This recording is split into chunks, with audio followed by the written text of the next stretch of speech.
Last fall, Insta360 sent me a Go 3 camera and some accessories to try out specifically for running. I did a lot of running with it. I put out a review video, I put out a bunch of shorts. They were happy. I was happy. All good. I've always liked the GoPros, so when it comes to action cameras, I didn't really expect to do much with the Go 3 after that. So once it was all done, I put it on the shelf, one of them behind me, and expected it to pretty much stay there as a prop. But then something happened. I started using it a lot. And not just for running either. In the past 5 months, I've used it for flying, running, cycling, traveling, sightseeing, driving, hiking, climbing, getting gas, going to the store, and even, well, let's just call it being out in the woods. In this video, I want to share some of what I've been doing with the Go 3 and why I'm using it so much, why I like it, and most importantly, why am I using this and not just my cell phone? Let's quickly recap first what the Go 3 is all about. This is the third generation of a tiny camera system developed by Insta360. Unlike all the previous versions, the camera now comes partnered with an action pod that has a screen and an extended battery life. Its main feature is still how small it is. The camera itself weighs less than my Garmin watch, and it's entirely self-contained. It has the lens, the sensor, the battery, the microphones, and in my case, 128 gig of memory, all wrapped in this tiny waterproof case. No other camera, action or otherwise, comes close to that specification.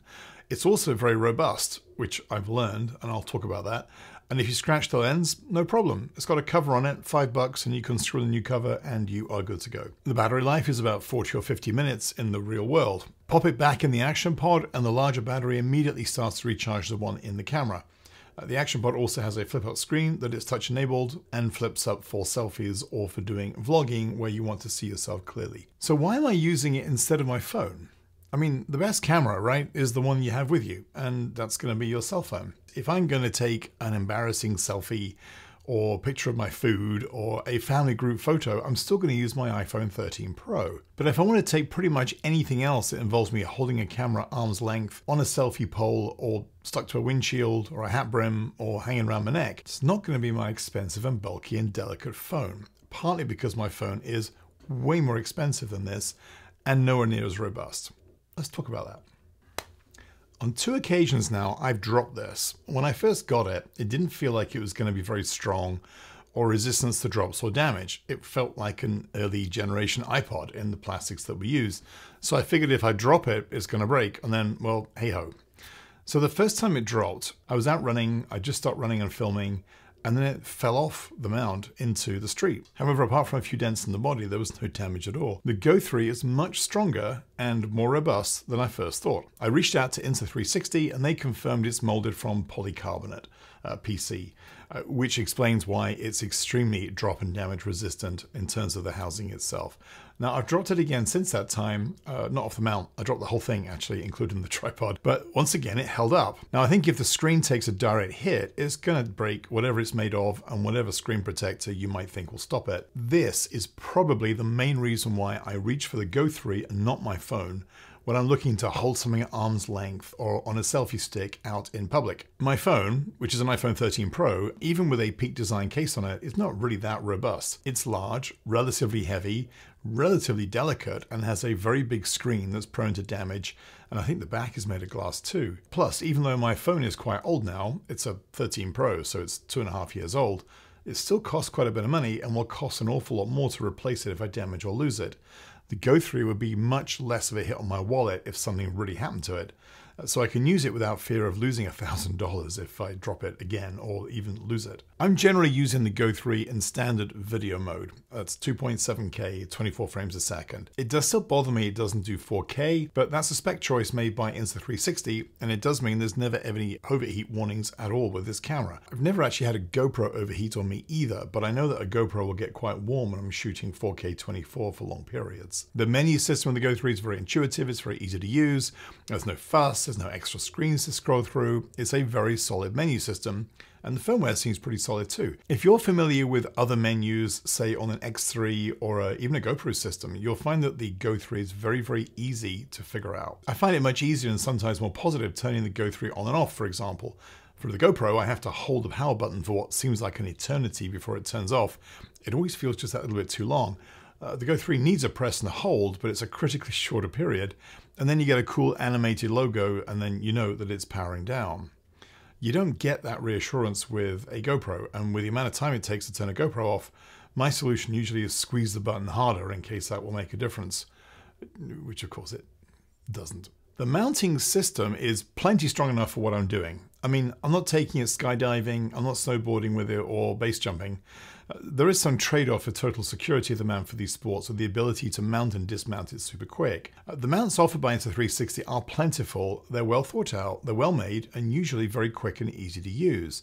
They're a combination of strong magnets and side latches that click on in an instant. If you need to sort them out, it just takes a second or two. There's no thumb screw to be mucking around with. Now, this is a very common discussion and review point of the Go 3 system, but for me, it misses one of the key benefits. That magnetic system is terrific. It's quick, easy, and in most cases reliable. Everyone talks about it. In addition, though, I think the mounts themselves are well thought out and well designed. The pendant is small, light, and effective. There's no thick and heavy band sitting on your neck here. I can wear that pendant all day under my shirt and not even remember that it's there and just use it whenever I need to. Same for the sticky mount. I don't wear that under a shirt, but it's such a fantastic idea. It's a small tripod base that can support the camera on a flat surface. But if you need to mount it on a flat surface or a windshield or the window of a plane where you want to stick it to that surface, it's just sticky enough to hold the camera securely and then be easy to remove when you're done. Now, over time, that sticky pad can become less effective. You just run it under some water and it's pretty much rejuvenated. I certainly wouldn't trust it on the outside of a car that's moving or anywhere where there's a real risk of losing it. But if you're sticking it on the inside of a windshield, the worst that can happen is it's going to fall off and fall on the dash. Once you're done, you just apply pressure and the mount will pop off whatever you stuck it to and doesn't leave any residue. By the way, window of a plane, be careful because some cabin crew members will take offense and will ask you to remove it when they see it. Now, bear with me on this next one. The Go 3 is non-threatening to you. I don't mean towards other people, I mean to you or me as a vlogger. If you're watching this as a YouTuber with a YouTube channel, you'll recognize this, and there are people watching who maybe want to start a YouTube channel, but they haven't because they're being held back by the thought of this. It's the fact that it is not easy talking to a camera when you first start doing it. I tell you, if you don't like talking to a camera in front of people, London probably isn't the best place to be.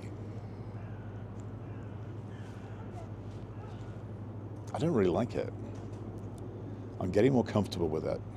So it's been very pleasant to have this trail all to myself.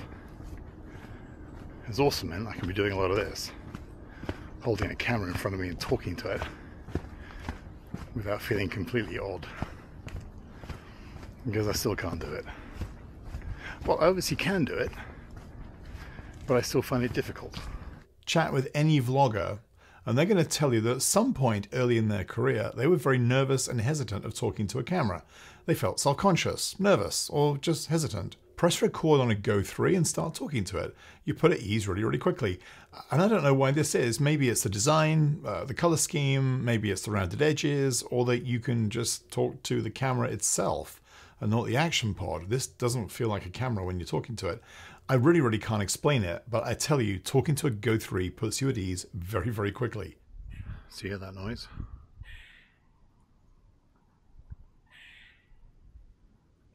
One that sounds like a duck quacking. It's a squirrel.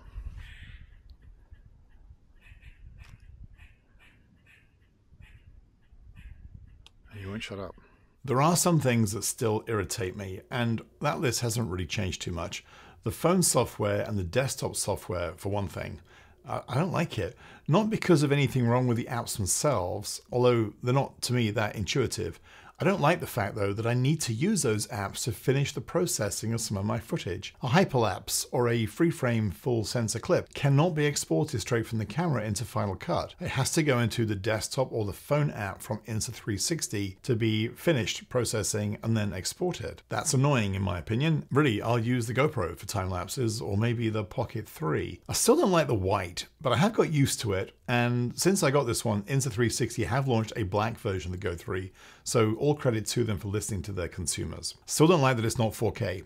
It maxed out at 2.7, which is a long way short of 4K, But when I use the footage in YouTube videos, it's actually very difficult in good light to spot the difference in resolution. Now this one annoys me, or would have annoyed me if I had not got the version that I got.